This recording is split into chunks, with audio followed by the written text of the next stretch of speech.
How is it going, people? I'm having a bit of trouble, not quite sure what's going on with my camera.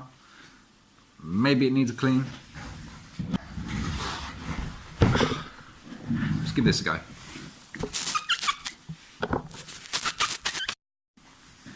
Okay, so there is a little bit of a lag, but it's fine on the recorded side of it, if that makes any sense.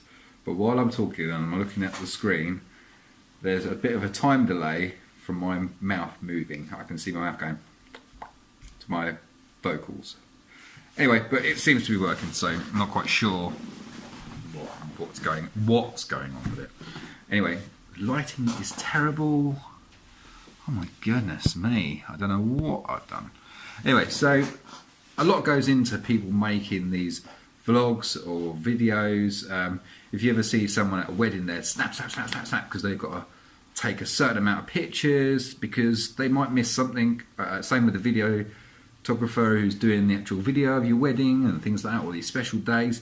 They have to make sure that everything's rolling constantly. Every picture's taken 1,000,000 times, just in case. Whereas if it was something that's being set up for a photo shoot, they'll take a lot of pictures, but generally they'll have it all set out and make you stay there until they're happy they've got the shot that they need, especially with a commercial or advert, things like that. So there's a lot that actually goes into making these vlogs, these videos and things like that, especially from... I'm just a small little person that does these videos. I haven't done a lot recently. There are stuff that's going up, bits and pieces, but as you can imagine, I don't actually make any money from YouTube, despite what people think. One of the biggest questions, 2 questions that I get asked constantly, it's probably as well as every other vlogger or YouTube creator, is how many subscribers have you got? Not that many. I'm still working on it. You know, I've only been doing it a little while. You must be making loads of money. No. YouTube, yes, if you have got millions of subscribers and you're uploading every day and you've got these videos playing constantly, if you're in the trending, if you've got sponsors and things like that, yeah, you're going to make money. Some YouTubers, this is their job. This is where they earn their money. So they have the day, the evenings, everything to really put in the time and the effort and have the quality cameras and the proper gear and stuff to actually create these amazing footages, time lapses and stuff like that, because that is their job. That is what they do. This is not my job. I don't earn any money from this. To be honest, I don't care if I don't make any money, because let's face it, I could earn money tomorrow. I could earn £1,000 over the next 10 years, but that doesn't really matter to me. I'm not really... what I'm sitting in here, this is what I earn my money. I do this, and also at the moment I am an MOT tester and I work in a garage. So I know that sounds a bit weird, but me and my wife own this company, Raw Print, which has also got the Jensen's Direct and this, which is what I'm working on at the moment.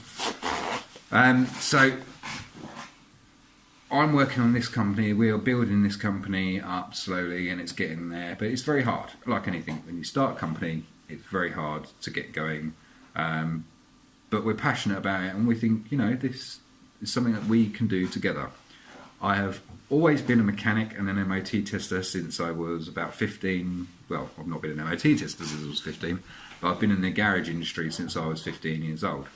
I started off as a boy, sweeping toilets out kind of thing, and worked my way up, etc., like we all do in any industry. But now I've been doing it for 20 something years now, and even though I don't look that old, but I think I am. I feel old, but I've been doing it for quite a few years now. Now, originally, I never actually wanted to be an MOT tester, a garage work, you know, do this sort of thing. I actually wanted to be a professional dance teacher, from like ballroom, Latin, jazz, tap, ballet, that sort of thing. I also did singing, and I've been on stage, done all that sort of stuff. But when I was in between leaving school, I actually broke my knee quite badly. When I say broke my knee, I was in plaster from here to here. Yeah, it's quite literally, I don't know if you... From here to here. And my leg was set like that. So, as you can imagine, I was in this plaster for, I don't know, it was about a year, I suppose. And after that, I I still could dance, but it was difficult. I didn't get any real qualifications. I'm dyslexic. I couldn't read or write properly. I didn't even write my name properly until I was about 10 or 11 years old. I couldn't even spell James, let alone anything else. So people are giving me a hard time for like writing comments and stuff like that. I don't care. I spell things as I spell them, as I feel they should be. However, when it regards to this, everything's checked, double checked, and I have graphic designers. I have my wife, so I'm not alone. There's always help. Google, if in doubt, ask Google. Generally, 9 times out of 10, they're right. So I'm not the most academic, but since I've left school, I have learnt computers. I've learnt how to use this stuff. Bearing in mind, we didn't have this stuff when we were younger.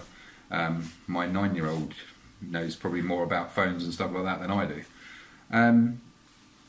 But, each to your own. You do whatever you feel makes you happy. And at the moment, what makes me happy is doing this. As regards to the dancing side of things, because at the time when I did my GCSEs and things like that, to become a teacher, you had to have 3, I think the minimum was like 3 grades, so like it had to be 3 C's or a B and 2 C's, etc., that sort of thing. Well, of course, I think I got 1 in maths, something like that. I didn't get anything else in everything else. I think it was ungraded kind of thing. But, never let anybody tell you, oh, you'll never success to anything, because work hard. I'm a fully qualified mechanic.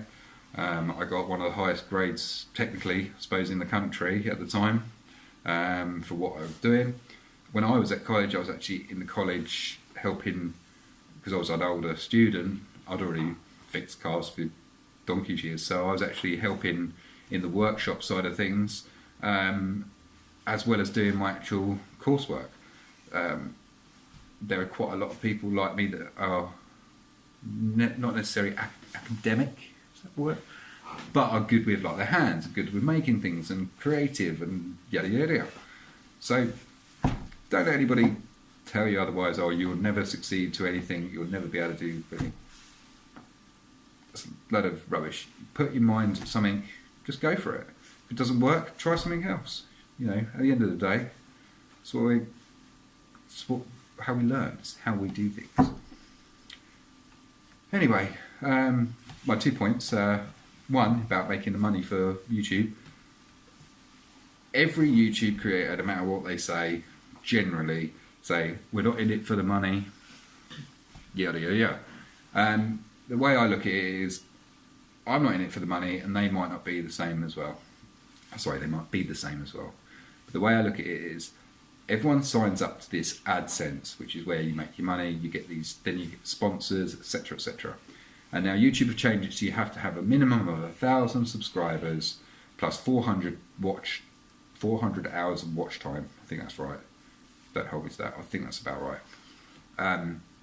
But I don't get 400 hours. I might do on one video, for instance. I might not. It's as it is. But the more content you put out, the more people get interested, the more stuff you build, and so on. Think of a company. You buy a company, you start a company, etc. It takes a minimum of sort of 3 years to make profit. I mean, I was fortunate we made a little bit of profit when we first started this business after its first year. I think it worked out about £1.70 a month or something stupid like that. It wasn't a lot, but it still was making money. So whether it was £1 or whether it was £100 or whether it was £1,000, money's money and profit's profit. But obviously since then we've increased, we're getting bigger, we're getting more people, more staff, etc. Again, same with YouTube. It's a business. I purely do this because it's fun, I enjoy it. Some say I like the sound of my own voice. Well, I do, kind of. But you know, at the end of the day, if it wasn't for people recording themselves and putting things on the YouTube channels and stuff like that, what would we be doing? We wouldn't see this content, we wouldn't learn these things. For instance, when I started learning how to make a t-shirt or make a sign, things like that, where's the first place you go to? Google and YouTube. Because you're like, yeah, Google, how do I make a t-shirt? It comes up with a YouTube thing, boom. Oh, there's someone making a t-shirt. Oh, so that's how you do it. Da, da, da. So watching things is key to learning generally anything. Again, I do this purely because I enjoy it. What can I say? I like the sound of my own voice. Anyway, guys, so I'm going to crack on with some work now. I shall speak to you later. I will probably do another video in a little while, but this is it for this video. I hope you like this video. I shall speak to you soon. Bye.